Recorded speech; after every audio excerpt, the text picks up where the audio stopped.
Olá pessoal, bem-vindos ao nosso canal. Hoje nós vamos começar o nosso primeiro estudo bíblico. Isso mesmo, eu tô super animada, espero que você também.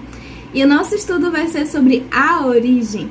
Tá lá em Gênesis 1, esse vai ser o nosso texto base, amém? Agora, se você ainda não está participando do nosso grupo de estudo bíblico no Telegram, é só vir aqui embaixo na descrição do vídeo e você vai ter acesso ao link. E é só clicar nele e já vai estar lá participando, tá bom? Mas não esquece, o grupo é só para mulheres. Bom, é esse o recado, gente. Vamos começar?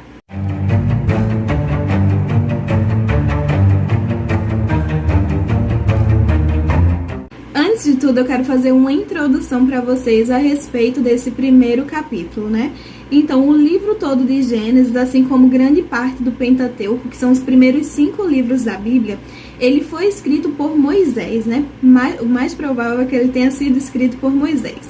E ele foi escrito na seguinte situação: os hebreus, né, tinham sido libertos ali da escravidão que eles estavam sofrendo no Egito, mas eles tinham passado mais de 400 anos, né, nessa escravidão, no meio daquela civilização, que era uma civilização politeísta, ou seja, acreditava em vários deuses, inclusive acreditava que o sol, a lua e alguns animais eram deuses, né? Então, provavelmente, Moisés entendeu que havia necessidade de mostrar para eles, de ensinar a eles como realmente todas as coisas tinham sido feitas, para que eles pudessem ver que aqueles deuses que os egípcios adoravam são, na verdade, criaturas como nós e que existe um único e verdadeiro Deus.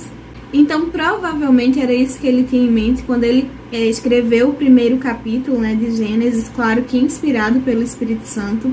Então, ele buscou ali ensinar que o universo ele foi criado somente por um Deus e não por uma infinidade, né, de divindades. E que essas coisas elas não foram criadas pela obra do acaso, mas sim pela vontade criadora de Deus. Foi um resultado harmonioso da sabedoria divina. Isso é muito bonito, gente. É o que a gente vai ver nesse primeiro capítulo de Gênesis, amém? Então vamos lá. No princípio criou Deus os céus e a terra. A gente já começa vendo que houve um início de tudo, é certo, de Deus, né? Porque Deus já estava lá no princípio. Antes de tudo ser criado, Deus já existia, porque Deus existe na eternidade. É uma coisa um pouco difícil, né, da gente absorver, porque a gente vive no tempo Cronos, ou seja, um tempo determinado, onde nós vivemos dias, meses, anos, e Deus ele está além de tudo isso, né? Ele é um ser que não teve um início, ele sempre existiu e ele está além do tempo. No entanto, da mesma forma que a gente consegue compreender isso, né, quando fala ali no início, que a gente vê que Deus já estava lá antes das coisas serem criadas, a gente também consegue perceber que tudo foi criado em um determinado tempo. Então, em algum momento na eternidade, Deus deu início à criação e ali começou-se, então, a contagem de tempo. Nesse princípio, então, foram criados o tempo, o espaço e a matéria. Céus, ele corresponde provavelmente a todo o universo em volta da Terra, né? E a Terra é exatamente este lugar em que nós habitamos. Então, é como se esse primeiro versículo nos desse uma introdução geral, né? Que mostra, assim, que tudo, é certo, Deus começou em algum momento, sabe? Teve um tempo em que tudo, que se deu início a tudo. Tem uma coisa bem interessante aqui, o nome original de Deus nesse versículo é Elohim e ele está no plural.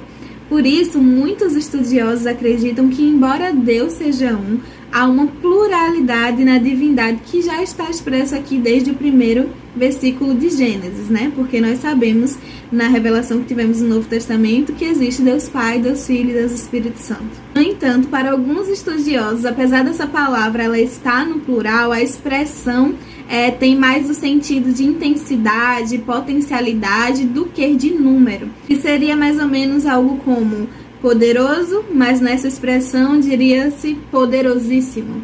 Dá para entender, gente? Então, antes da gente passar para o versículo 2, há alguns estudiosos que acreditam que entre o versículo 1 e o versículo 2 há uma lacuna, ou seja, um intervalo de tempo em que algo aconteceu. Né? Como no versículo seguinte nós vamos ver que a terra estava sem forma e vazia, eles acreditam que nesse período entre um versículo e outro, né, houve o tempo em que Satanás caiu, né, foi lançado à terra, e aí houve esse esse caos, né, que tornou a Terra sem forma e vazia. Essa é uma das linhas de pensamento, né, uma das interpretações que alguns estudiosos fazem a respeito desse trecho. Eu não vou muito por essa linha, eu acredito mais no que eu vou explicar. A interpretação do próximo versículo é a que eu acho mais coerente, tá?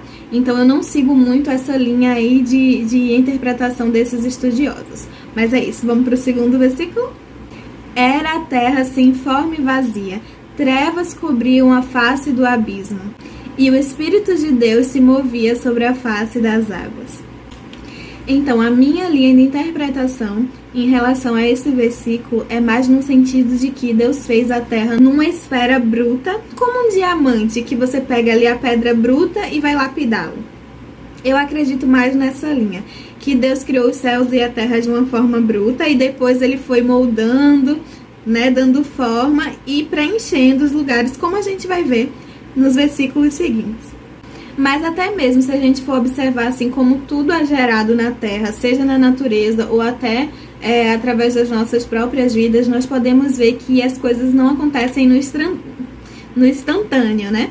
Para que algo seja gerado, ele vai se transformando até chegar naquilo que deveria ser. Por exemplo, quando a gente vê uma planta nascendo, primeiro foi colocado ali uma semente, a semente germinou, criou raízes, começou a se desenvolver até alcançar a natureza dela, que é uma árvore.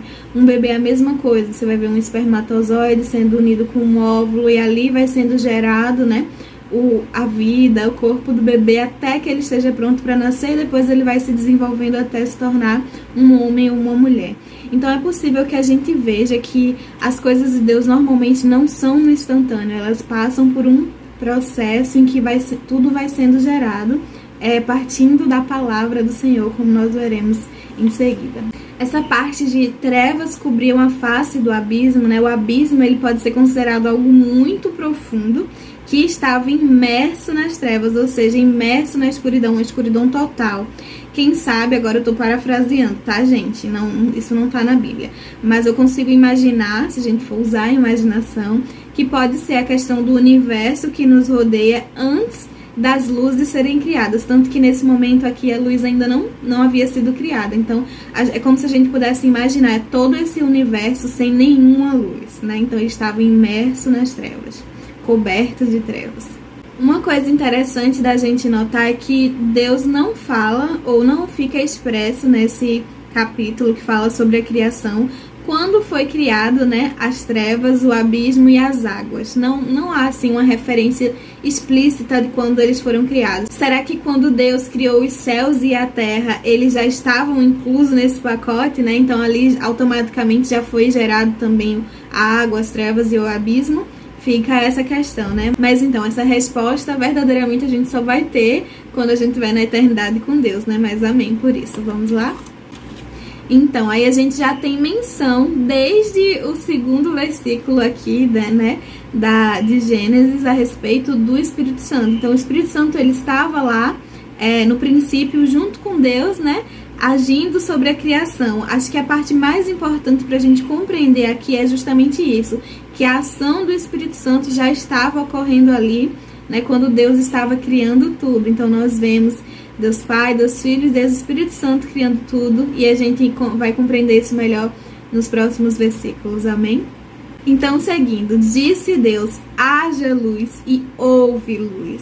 É muito bonito, eu gosto muito de ver a forma como Deus cria. Ele cria através da palavra, né? No Novo Testamento a gente vai entender que o verbo é Cristo, né?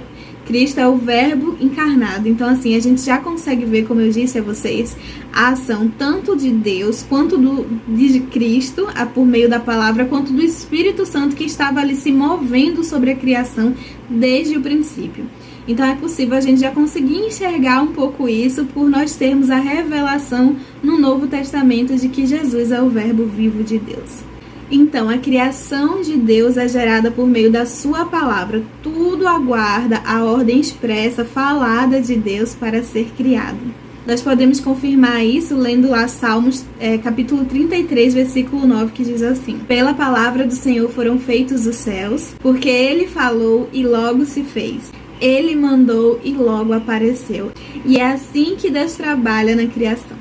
Amém? Então, nesse versículo, nós vemos Deus criando a luz em meio às trevas primordiais que já existiam, né? Já cobriam o universo. E só então é possível ver todas as coisas que vão sendo criadas. Porque hoje a gente sabe, através da ciência também, que só é possível a gente enxergar o outro por causa da ação da luz, né? Então essa é uma das ações da luz, né? Tornar visível todas as coisas, inclusive possibilitar a vida. Agora seguindo, Deus viu que a luz era boa e separou a luz das trevas. Deus chamou a luz dia e as trevas noite. Passaram-se a tarde e a manhã e esse foi o primeiro dia.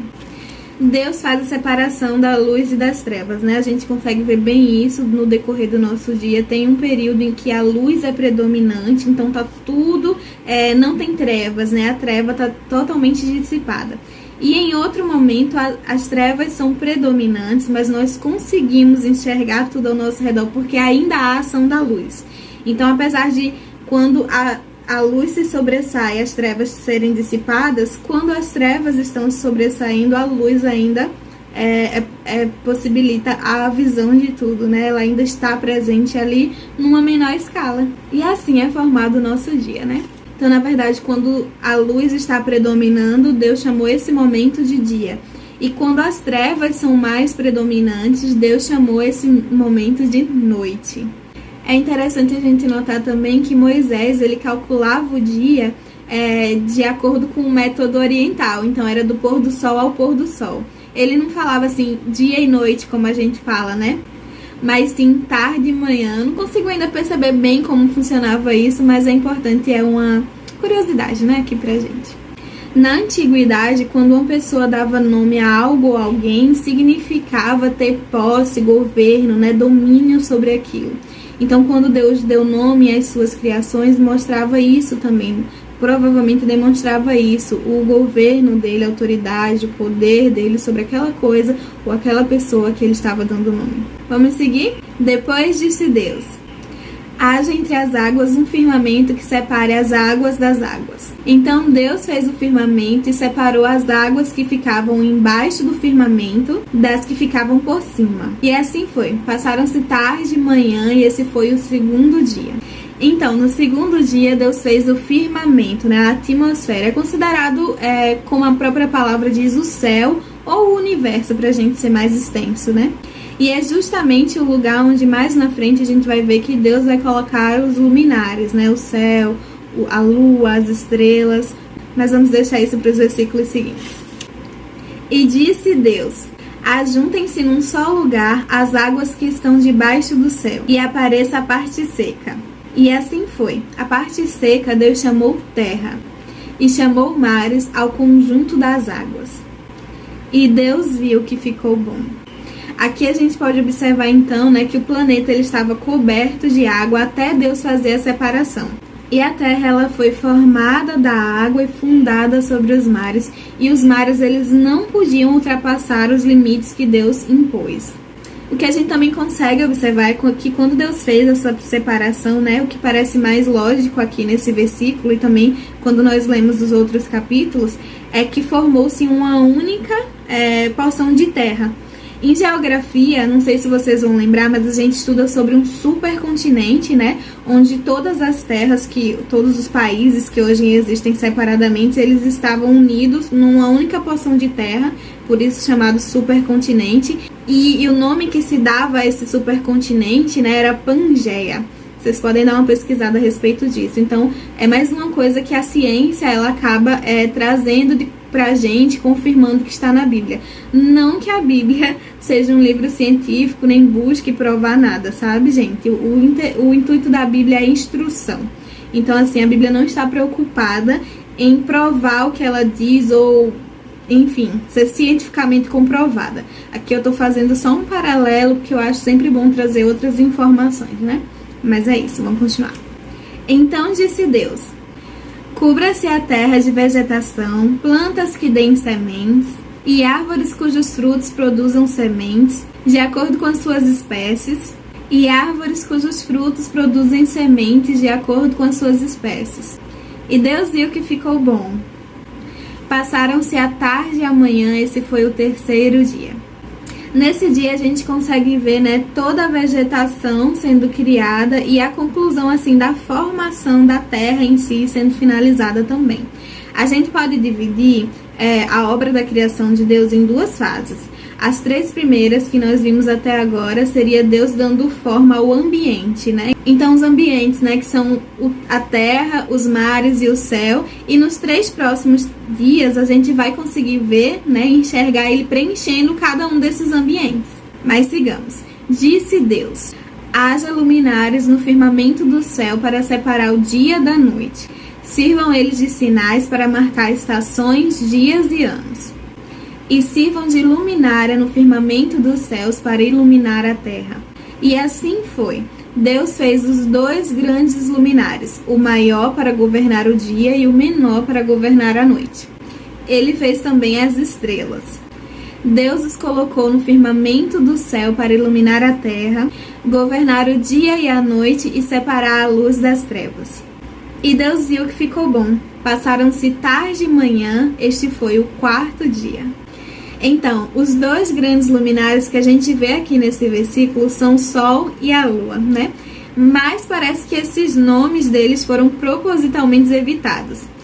Acredito que por conta da cultura da época, né? Como a gente falou lá na introdução, os egípcios eles adoravam, mas não só os egípcios, outros povos também adoravam o Sol e a Lua como se fossem deuses. Então, talvez para evitar isso, né? Evitar essa colocação, Moisés evitou esses nomes e substituiu por luminares. E também isso ajuda a deixar bem claro que eles não foram feitos para ser adorados, né? Mas para serem apreciados como parte da criação de Deus, não como um Deus, não como uma divindade. Nós vemos que 3 princípios aqui dos luminares são: iluminar a terra, governar o dia e a noite e separar a luz de trevas. As estrelas, elas parecem ter sido feitas para auxiliar a lua, né, a governar a noite. Outra função dos luminares é servirem de sinais, mas para coisas determinadas, como Deus deixou escrito, né? Que é para marcar as estações, os dias e os anos. Não para fins astrológicos, ok? Mas sigamos. Disse também Deus: encham-se as águas de seres vivos e voem as aves sobre a terra, sobre o firmamento. Assim Deus criou os grandes animais aquáticos e os demais seres vivos que povoam as águas, de acordo com as suas espécies, e todas as aves de acordo com as suas espécies. E Deus viu que ficou bom. Então Deus os abençoou, dizendo: sejam férteis e multipliquem-se. Encham as águas dos mares e multipliquem-se as aves da terra. E passaram-se a tarde e a manhã, esse foi o 5º dia. Então, uma curiosidade aqui, gente. A palavra hebraica que foi traduzida por animais aquáticos, ela era utilizada na cultura cananeia como um nome de um temível monstro marinho. No entanto, aqui em Gênesis, a gente não vê, né, Deus retratando as criaturas, seja elas qual forem, como algo a ser temido, como um inimigo, né? Mas sim como criaturas que fazem parte da boa criação de Deus para serem apreciadas.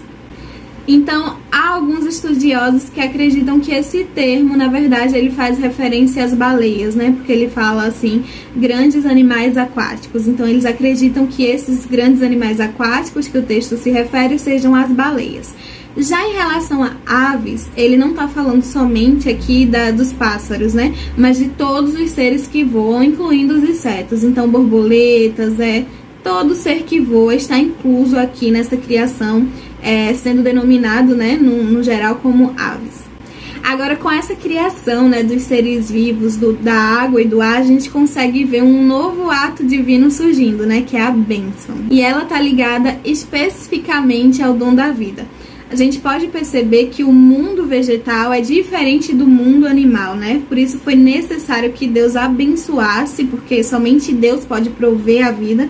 Então ele abençoa esses seres que agora precisam dessa bênção para gerar novas vidas. Provavelmente isso é porque tanto os animais quanto nós, seres humanos, nós precisamos do fôlego de vida para que sejam gerados novos indivíduos da nossa espécie. Também já é possível ver dentro ali da ordem de como Deus criou o mundo animal, essa mesma questão que a gente vê na raça humana, de que é preciso que haja dois em unidade, ou seja, dois se tornem um para gerar um terceiro. Esse é um princípio que permeia todos os seres que têm fôlego de vida aqui na Terra, né? Então é preciso o feminino e o masculino para que seja gerado um novo ser. Agora vamos seguindo. E disse Deus: produz a terra seres vivos de acordo com as suas espécies, rebanhos domésticos, animais selvagens e os demais seres vivos da terra, cada um de acordo com a sua espécie. E assim foi. Deus fez os animais selvagens de acordo com as suas espécies, os rebanhos domésticos de acordo com as suas espécies e os demais seres vivos da terra de acordo com as suas espécies. E Deus viu que era bom. Então no versículo anterior a gente veio Deus preenchendo, né, o mar e o ar, e agora nós vemos Deus preenchendo a terra com seres vivos. É interessante a gente observar também que quando Deus está se tratando ali dos ambientes, ele vai e fala, haja luz, né? Haja. Ele sempre traz um verbo assim, dando ordem para que algo exista. Já se tratando dos animais, Deus deu ordem de produção, ou seja, para que algo seja produzido. Então, a terra produz seres, né, animais terrestres, e a água produz animais marinhos. É mais ou menos isso. A gente consegue ver que houve uma mudança do verbo, não da ação. Deus continua agindo e agindo através de um verbo, né, da palavra. Mas a palavra, para que as coisas fossem criadas, elas começam a mudar. Então, antes Deus estava usando o verbo haja, né, haver, e agora ele está usando o verbo produzir, dando uma ordem a algo que já está criado, para que essa matéria criada produza outra, né, produza seres vivos. Agora, continuando ainda no dia 6, nós lemos: então disse Deus: façamos o homem à nossa imagem, conforme a nossa semelhança. Domine ele sobre os peixes do mar, sobre as aves do céu, sobre os grandes animais de toda a terra e sobre todos os pequenos animais que se movem rente ao chão. Um dos pontos principais desse versículo é: façamos o homem à nossa imagem, conforme a nossa semelhança. E o que isso quer dizer, né? Imagem é como um reflexo, não sei, com certeza você já se olhou no espelho. Quando você se olha no espelho, o que aparece ali é o reflexo da sua imagem. Naquele espelho não é você que está ali, mas o seu reflexo está ali, certo? Nós somos o reflexo de Deus, deveríamos representá-lo aqui nesta terra. Então é isso que provavelmente significa imagem. E semelhança está relacionada às características, aquilo que temos em comum com Deus. Deveríamos ser santos, né? Expressar a santidade de Deus, a bondade de Deus, a misericórdia de Deus. Devíamos expressar aqueles atributos que Deus compartilhou conosco. Óbvio que nós não somos iguais a Deus, né? Nós somos apenas uma representação dele aqui nessa terra. E antes do pecado, a gente tinha mais forte em nosso ser, né, todos os atributos divinos que Deus compartilhou conosco, que são essas características morais, especialmente as características morais, né? Nós tínhamos o caráter de Deus. Não é à toa que quando Cristo vem, ele mostra isso, né? Ele diz que quem ver a ele vê o Pai, né? Então nós temos que imitar a Cristo, né? Ver esses atributos de Deus que estão presentes em Jesus e trazer eles para a nossa vida. Não a onipotência, onipresença e onisciência, porque é impossível. Esses atributos de Deus não são compartilhados. Mas quanto aos atributos de caráter e moralidade, sim, esses a gente consegue acompanhar, porque fomos feitos para isso, para glorificar a Deus aqui na Terra. Outro ponto interessante é o domínio que Deus dá ao ser humano, né? Sobre todas as criaturas que ele fez aqui na Terra, sobre todos os animais e sobre a própria Terra. Então, assim, Deus é o ser supremo que domina e governa tudo, mas ainda assim ele nos deu, né, a chance e a autoridade, né, de governar aqui esta terra, as coisas dessa terra. É daí, mais ou menos, que parte o princípio da mordomia humana, que enquanto nós estamos na terra, ela não é nossa, mas Deus nos deu o direito, né, de poder governá-la. E claro que ele, que é o dono, né, governa acima de nós, está acima do nosso posto. Mas faz parte da palavra de Deus que o ser humano exerça esse tipo de autoridade e governo sobre tudo que existe na terra. Então sigamos, né? Criou Deus o homem à sua imagem, a imagem de Deus o criou, macho e fêmea os criou. Então, se você puder observar, Deus usou a palavra criou 3 vezes. Isso pode ser uma referência ao ato central divino do sexto dia, né? Ao ápice da criação de Deus aqui nesta terra. Outra coisa que a gente pode observar é que tanto o homem quanto a mulher têm em si a imagem e semelhança de Deus de forma igual, não há diferença. Tanto nós mulheres quanto os homens receberam a mesma imagem e semelhança de Deus. Além da gente participar também juntos, né, das ordenanças de Deus, ou seja, desse governo, esse domínio, ele também foi dado à mulher, ao homem e à mulher, sobre todas as coisas nessa terra, né? E também as bênçãos, né? Quando Deus vai abençoar no próximo versículo, ele também está abençoando tanto o homem quanto a mulher. Na verdade, ele abençoa a humanidade, né? Então vamos ver como é que Deus faz essa bênção. Deus os abençoou e lhes disse: sejam férteis e multipliquem-se. Encham e subjuguem a terra. Dominem sobre os peixes do mar, sobre as aves do céu e sobre todos os animais que se movem pela terra.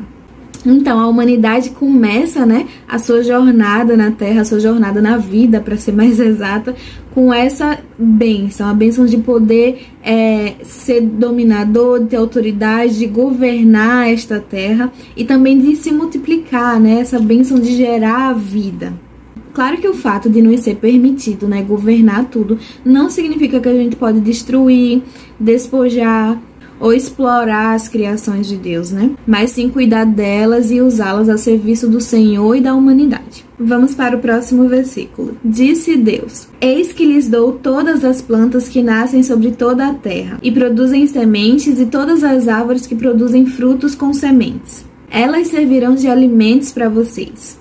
E dou todos os vegetais como alimento para tudo que tem em si fôlego de vida. Todos os grandes animais da terra e todas as aves do céu, e a todas as criaturas que se movem rente ao chão. E assim foi. Então a gente consegue ver que quando Deus criou tudo, a alimentação, né, que nos foi dada consistia em vegetais, na alimentação vegetal. O ser humano não se alimentava de carne. O ato da criação, né, o que Deus tinha ali, o que Deus desejou de início, a vontade de Deus, é que nós comêssemos, né, alimentos de origem vegetal, não de origem animal. E a mesma coisa para os animais, né, eles também não eram carnívoros. Vamos seguir então. E Deus viu tudo que havia feito e tudo havia ficado muito bom. Passaram-se a tarde e a manhã e esse foi o sexto dia. Eu gosto muito de falar sobre isso, sabe?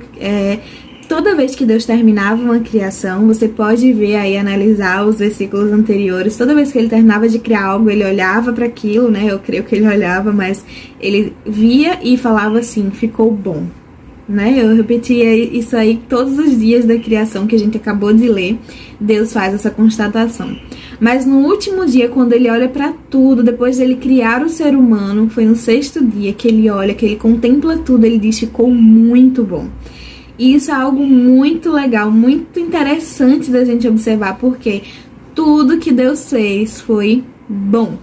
Se há algo ruim, destrutivo, maldade, todas as coisas más que existem no mundo, pecaminosas, elas vêm justamente provenientes da nossa queda, né? Da queda do homem, do pecado que entrou no mundo. Porque quando Deus criou, tudo era bom, muito bom.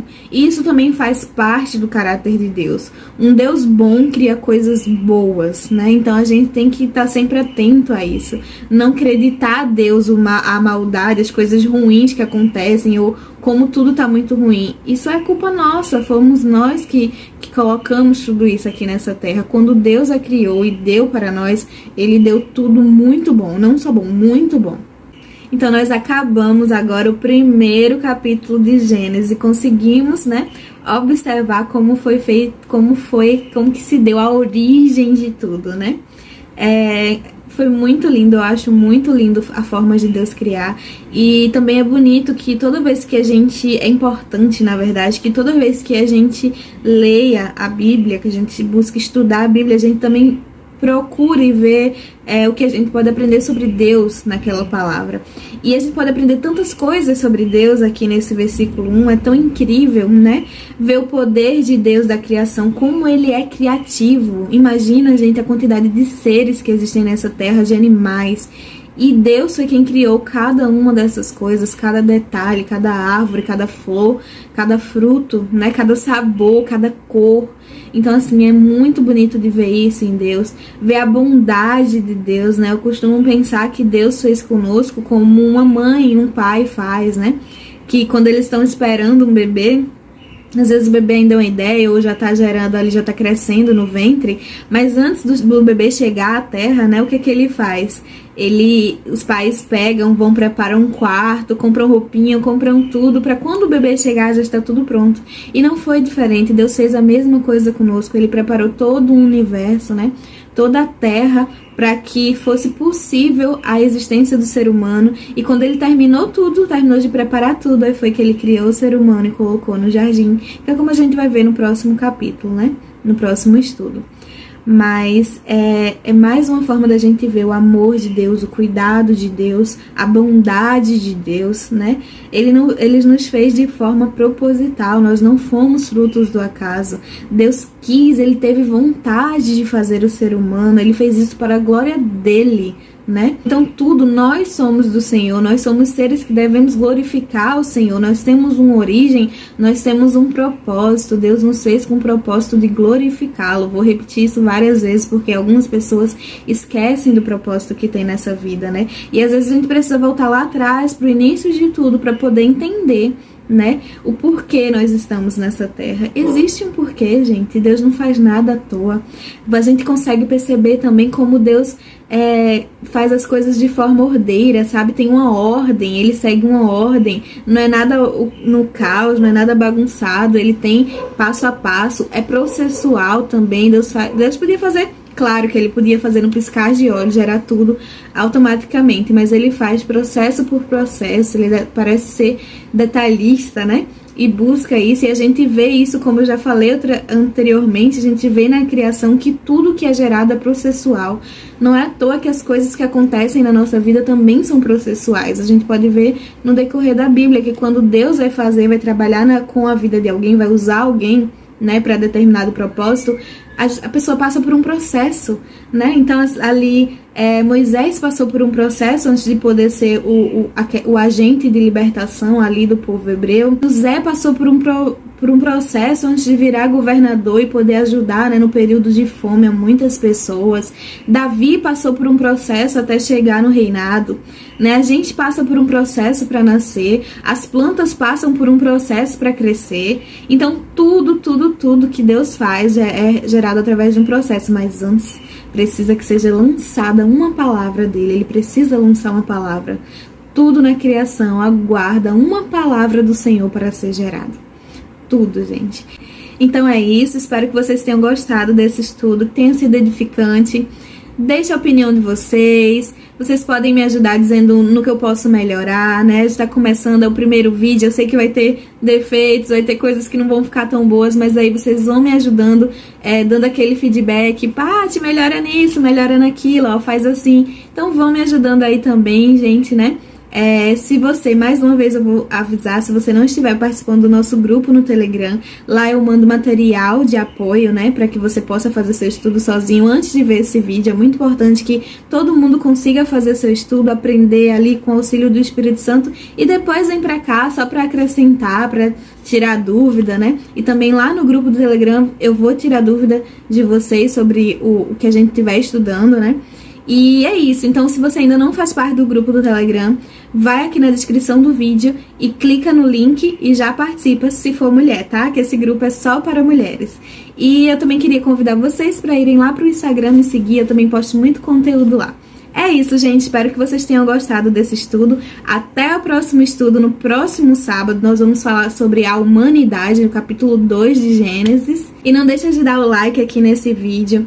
Compartilha também para que outros irmãos recebam a palavra e comenta alguma coisa, o que você achou, o que você teve dúvida, tá? Mas ajuda aí para que esse vídeo chegue a mais irmãos em Cristo, amém? Tchau, tchau!